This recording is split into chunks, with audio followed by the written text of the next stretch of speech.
તને અત્યારે જ વાંધો આવતો તો હું પેટમાં દુખતું તું. હા મને છે ને કોઈ અત્યારે ઝાંઝર લઈ દે એમ નથી, એટલે તારે આ જ પગમાં રહેવાનું છે.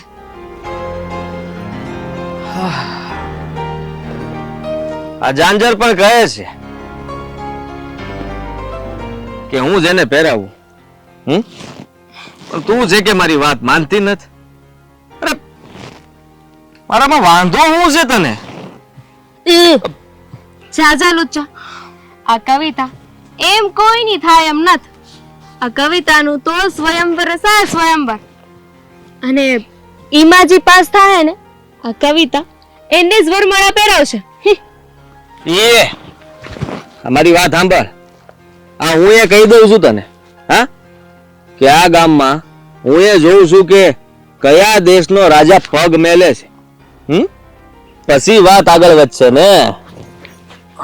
સો તારે રાજા બનવું હોય ને તો કઈક એવું કર કે આ કવિતાને તારા પ્રત્યે માન વધે. બાકી આ કવિતા દિલની ખોટી નથી, પણ બાકી રૂપિયા જોઈને લલસાઈ જાય ને એ આ કવિતા નહીં. હા તો તું એ સાંભળી લે. હું કહું છું, તું ખાલી હુકમ કર ને. હા, આપમાંથી તારા તોડીને લાવું.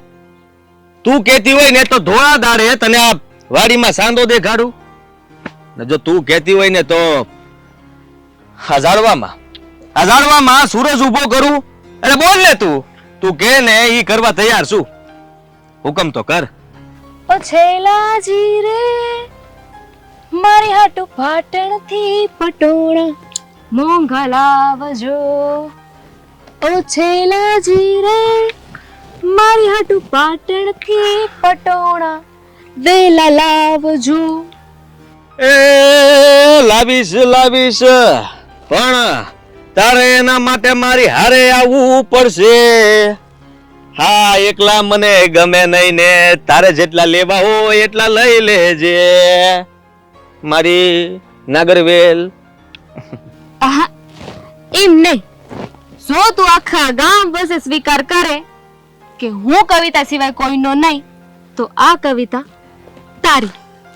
અને આ તારા દયા કાકી મારા બાપુ પાસે જાય અને આપણા સંબંધની વાત કરે, અને મારા બાપુ પહેલી જ વારમાં જો આ પાડી દે તું આગળ ગોળધાણા પાક્કા.